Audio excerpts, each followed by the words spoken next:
Okay, I have just typed a message from Spirit or what I believe is Christ consciousness, the collective of that, of ours, and I'm just going to read the message to you.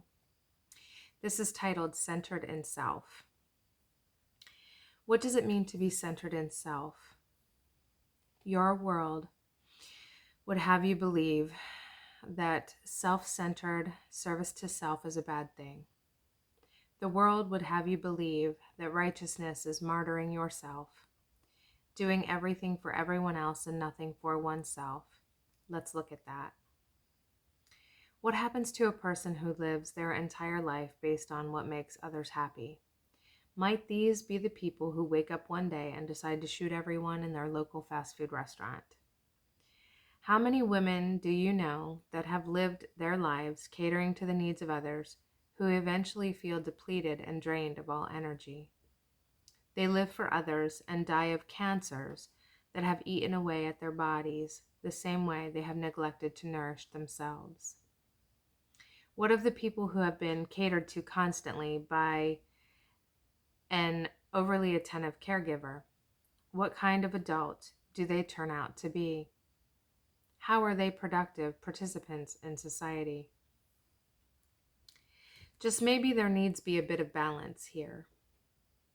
This is a discussion on the importance of self-care. We want you to know there is a level of self-centeredness that blesses the world. A healthy adult passes healthy examples on to the masses.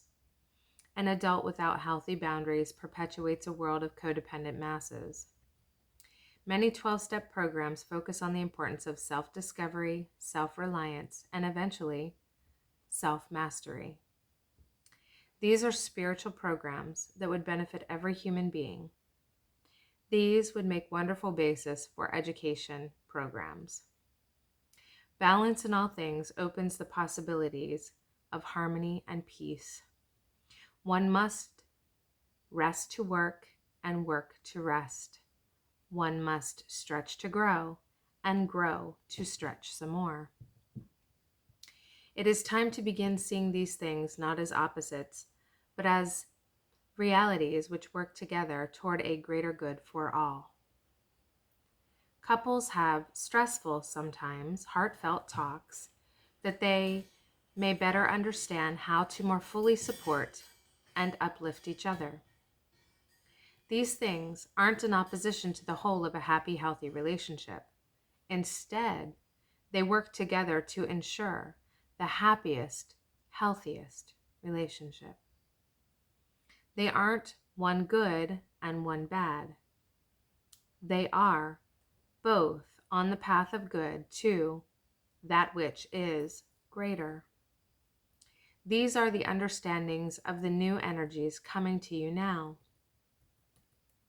The new energy takes the extreme polarities of old and makes them partners in cooperation to the benefit of all. This is the realization of the new.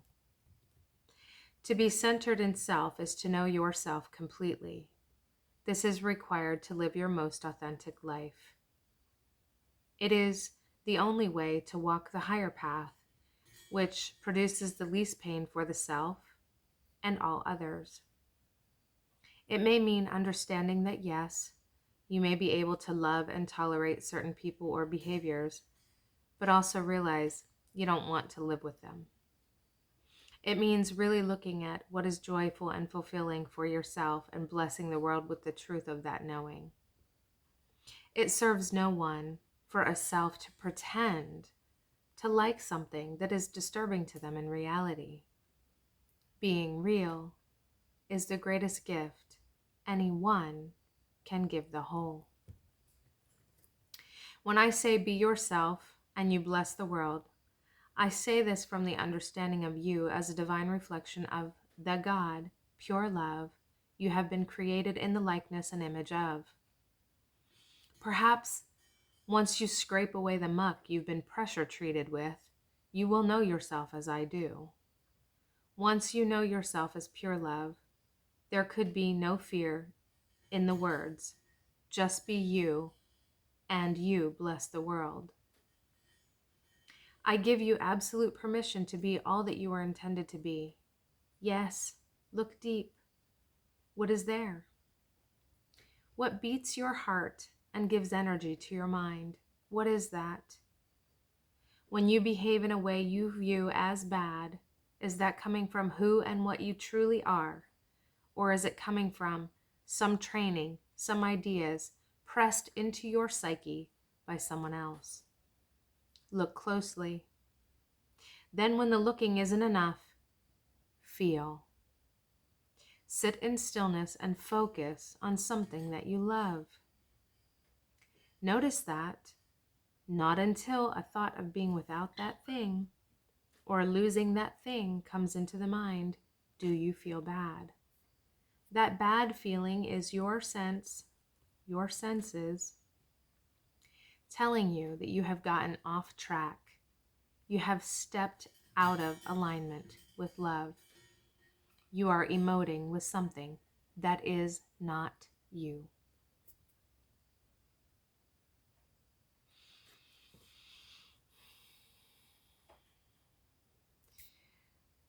This has come up in conversation recently quite often. And I think because when I say to other people, just be your genuine, authentic self, I have had communicated back to me their fears of what that looks like. These fears come from the what I'm going to call indoctrination, of the belief system that we are born into the world sinful, that we are evil, that we are, all of these things.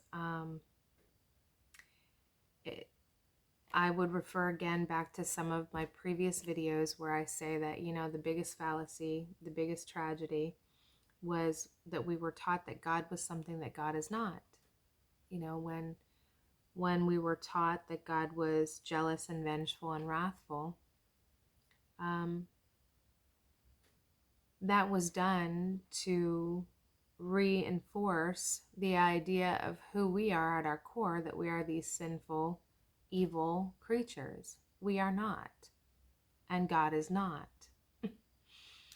So God is pure love, and because we are created in the image and likeness of God, we are also that pure love.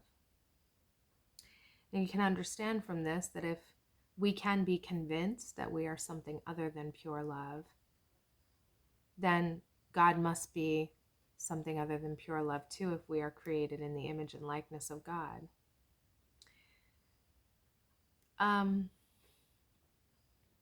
I speak a lot about where we are going as a civilization. I have done more reading tonight that speaks more on this subject and does it much more eloquently than I can do, but I will attempt to communicate that message now. So we have tended to view things on this planet as country by country, state by state basis. We see in our political system how, the ideas of what it is to be socialist or liberal or whatever has been demonized, and so has the ideas and philosophies of the conservatives.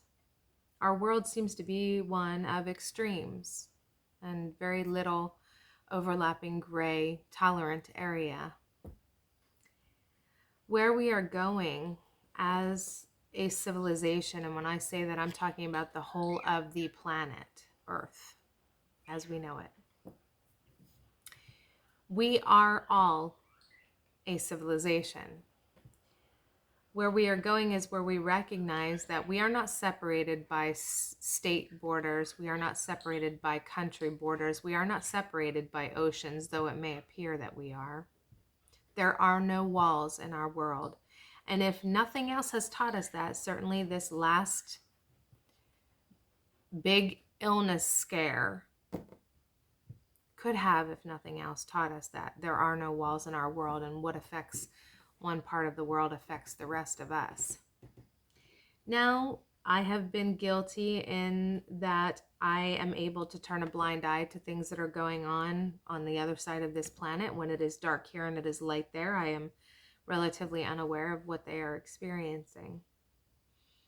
I am able to turn a blind eye to those things. Where we are going as a civilization, that will not happen. Where we are going as a civilization is we are all going to be sitting down at the same table.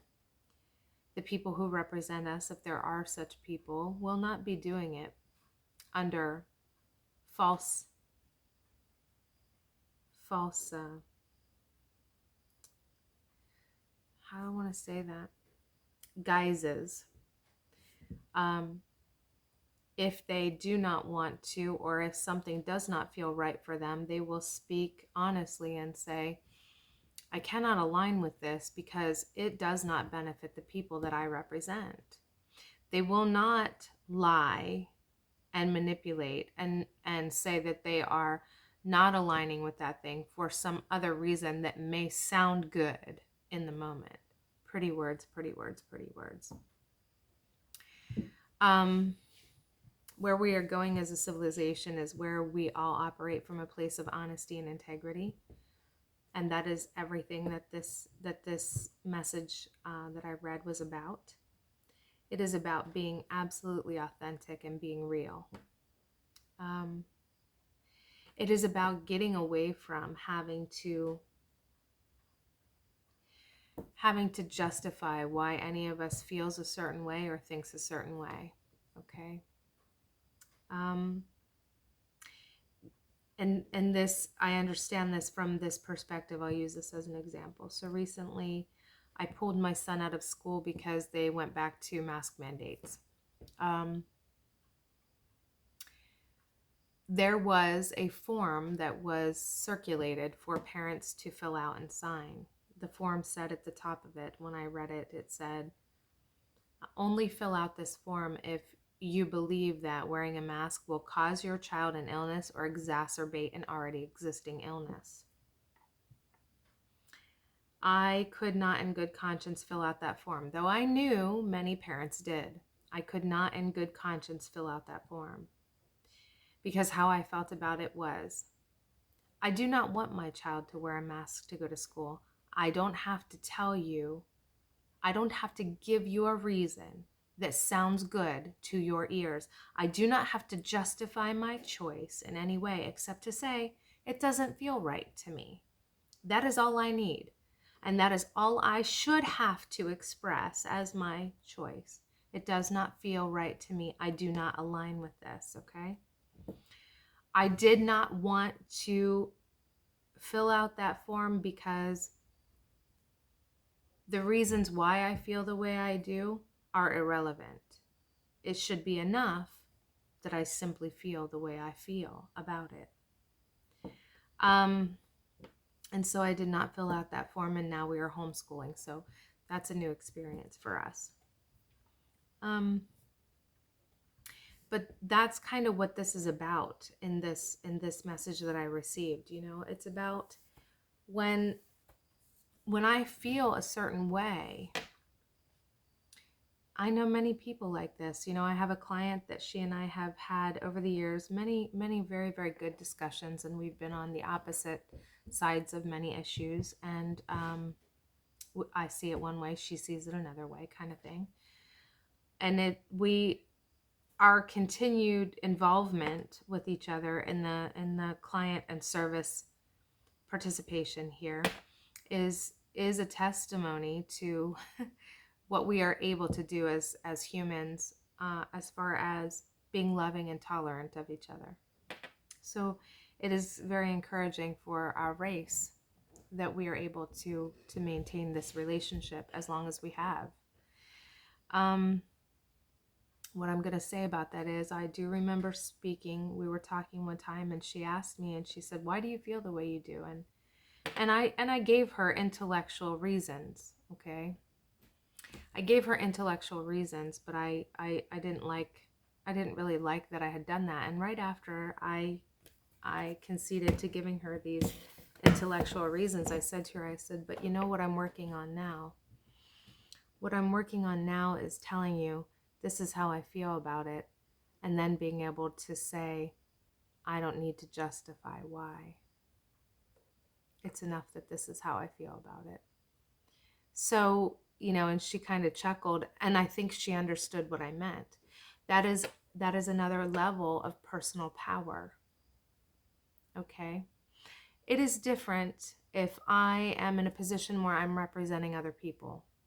If I'm in a position where I'm representing other people, or I'm in a position where I'm trying to bring new information or new perspective to someone else, then that is different. If the person I'm communicating with is receptive to another way of seeing or thinking, okay? I love my client. I love her very much.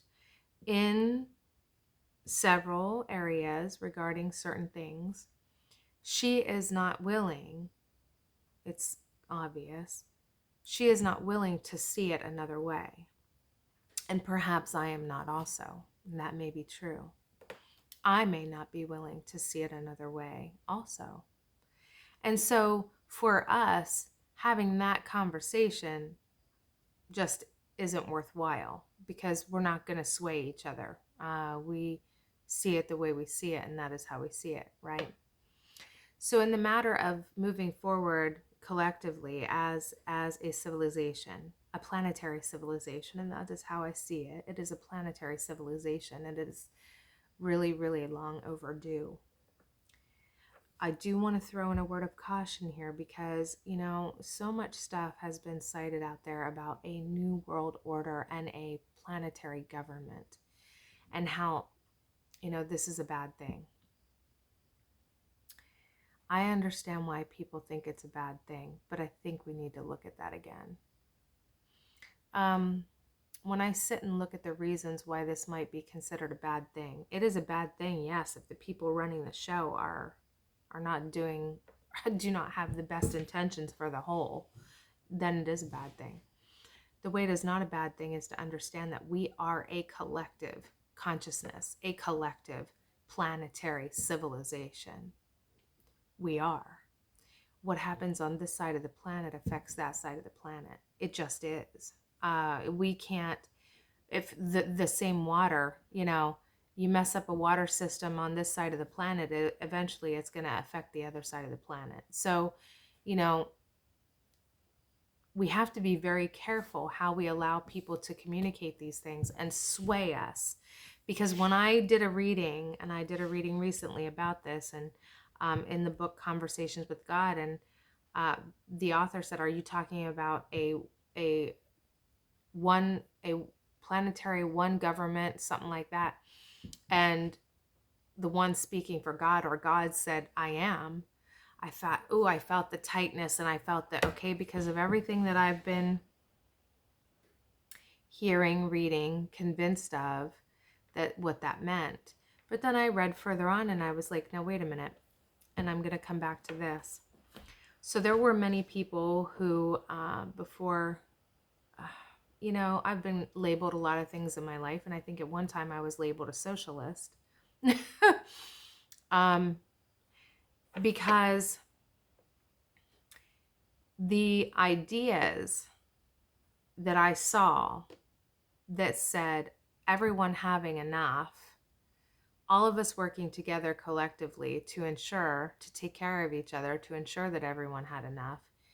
In concept, these are not bad things. These are much higher level thought processes. Okay, this is what happens in a community. You take that community and you expand it across the globe. And what does that mean? That means in places where rice grows easily and is plentiful, they trade it here for things that we can grow here, and we make it of equal value. Equal value in the sense that what it costs to grow, yada, yada, yada. Okay, I'm not into economics, so I don't know that. But you make it even out so that someone over in another part of this planet doesn't have to work 80 hours a week so that I can work 20 and have all the things that I have. I would really like a world where we can all work 20 hours a week and have everything we need and more, and all be happy. And why is that a bad thing? Where it becomes bad is in the implementation of that. Okay, so how do we implement it? How do we make it right? How do we make it fair? Or it's conceived of as a bad thing because there are those who are so fearful that they're going to lose something they already have. Listen, this world is one that has been indoctrinated into a system of lack and believing that in order to have something we had to take it from someone else. This is not true. None of this is true. It is completely upside down. One of the 12-step programs, I don't remember which one, teaches that you cannot have that which you are not willing to give away. It is true. Whatever we are willing to give, we get returned in spades. Okay, that's true. That is the way that consciousness works. But we have been taught on this planet, we've been taught and trained into a system that is not about consciousness. It's not about love. It's not about anything that's real. It's about everything that is not real. It's about everything that is temporal, impermanent, temporary. Those things are not real. It's just not. Where we are going as a planetary civilization is where we understand that which is absolutely real, that is eternal, that is how we treat each other and the experiences we want to have in this existence, in this time. So I just want to put that little bit of caution in there, because I know that for me, even as open as I am, when I read that in this text, it caused me to be a little bit jarred, because I've been so browbeaten with the one world order or new world order or whatever. And my caution is to be careful, because we tend to go flip-flop between extremes, okay, on this planet. And we need to be very careful of that. Be very careful of labels and how those labels produce emotional responses within the body that shut off the critical thinking mechanism. Okay, so we have to be very mindful of that. So where we are going is we're really going to start to recognize each other as equal, as we're going to understand that what I do for someone else, I'm doing for myself. We're going to learn. I mean, look, you look at these people, these celebrities, these professional athletes that earn a ton of money, okay? A ton of money. Oh, poor Robin Williams, right? That comes to mind. Robin Williams comes to mind. Loved Robin Williams. But what he showed me in his life and career is you can have a lot of money. You can have a big house. You can have... Money does not buy happiness. Money does not buy happiness. You look at these people, Whitney Houston and whoever, and I know the conspiracy theories that some of these people aren't dead, and maybe they're not. I don't know. What I'm going to say is a lot of the people in Hollywood are self-medicating with all kinds of drugs, alcohol, and the like. They're not happy. They're not happy. If you know that happens, you know that having an abundant supply of money does not make a person happy, okay? So there's way, way, way more to living than material possessions. Where we are going is where we understand that each and every one of us is a wealth of value much higher, much greater than any amount of money that you could place on a human life. I have said in other videos, and I will cite it here again, there will come a time when the military is a planetary one, and that must happen. And what does that mean? That means we stop fighting with each other on this planet, and that must happen. We stop fighting with each other on this planet, and we start to understand that we live on an amazing source of resources that are of benefit to all kinds of entities, including ourselves. And that what we need to focus on is how we uplift and support each other and this planet. And our military defenses will be focused on protecting the planet and everyone on it from those who would like to overpower and take over the resources here, which include you and me. Okay? We are that. We're like batteries walking around if somebody knows how to use it. And they do. And there are those who do.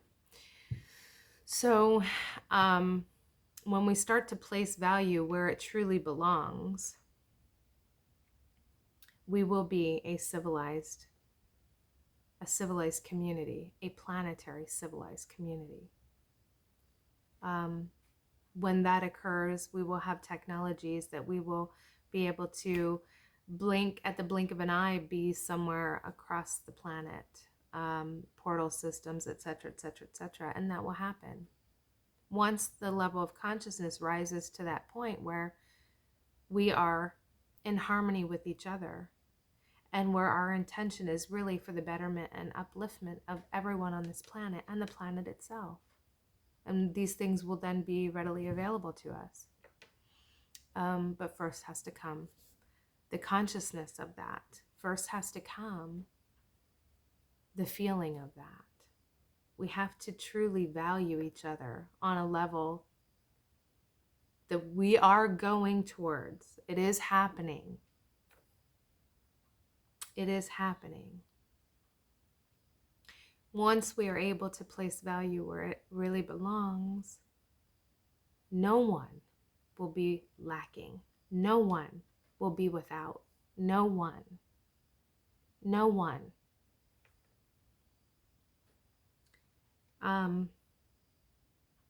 So, however this might tie into the communication that I received in that writing, which I thank the consciousness of love that provided that. It was I think it was okay. So it was nice. So I'm going to leave that here and hope that this is succinct enough. And peace and love. May you be blessed.